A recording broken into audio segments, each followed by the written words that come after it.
a man sold his furniture to save his sick baby. 11 years later, a DNA test proved his wife had kidnapped the child from a hospital. He then spent 7 months playing detective to track down the boy's real father. This is the whole story.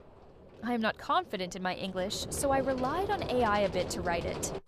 This sounds like the plot of a Hollywood thriller, but it recently unfolded in real life in Egypt. The story of Mohammed Khamis is going viral in the Middle East right now for being one of the craziest yet most heartbreaking displays of moral integrity ever. Here is the breakdown of exactly what happened. The setup, 2015. In 2015, Mohammed's wife went into labor while he was away at work.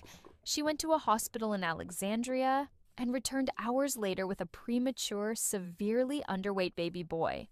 The baby was extremely sick. He had 3 holes in his heart and a severe hernia. Mohammed loved the boy, named him Hamza, and literally sold his household furniture to afford the surgeries and treatments to keep the baby alive.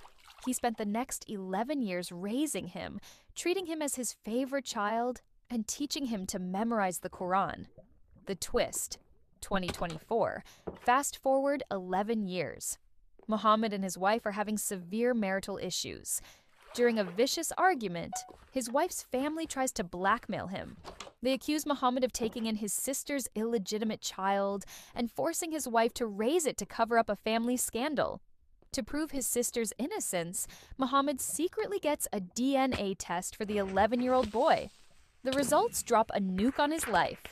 The boy has 0% DNA match to Mohammed, 0% match to his sister, and 0% match to his wife.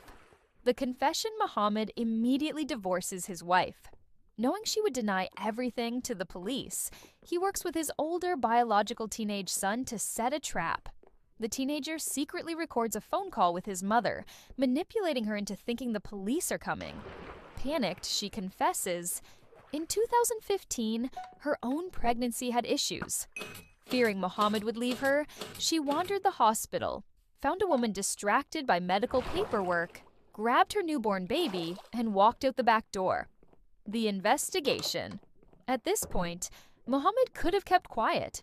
He loved the boy deeply and was the only father the child ever knew. But his conscience wouldn't let him keep another family's child. He begins a relentless 7-month investigation. He scours Google for news articles from August 2015 using the keywords kidnapped baby Alexandria. He finally finds a forgotten, archived news article from 2015 about a baby named Fairs who was stolen from the exact same hospital. Acting as a rogue detective, Mohammed rides a tuk-tuk for days through the slums of Alexandria following old addresses. He eventually uses the names from the article to legally pull a birth certificate, which gives him the real father's phone number. The bittersweet resolution Mohammed calls the real father, who is initially terrified it's a cruel scam, as he had been searching for his stolen son for 11 years. Mohammed sends him photos. The boy looks exactly like his biological siblings. Mohammed voluntarily hands the boy over to his real family. Tragically, the biological mother will never get to see her son. She passed away 2 years ago, her heart broken from losing her baby. During the handover, the boy was crying, clinging to Mohammed's leg, not wanting to leave the only dad he ever knew. Mohammed said it felt like having his heart ripped out of his chest. Today, the ex-wife is facing severe criminal charges. The boy is living with his biological father, but Mohammed still visits him regularly. When asked by an interviewer why he didn't just hide the truth to keep the son he loved, Mohammed replied, "I couldn't live a lie.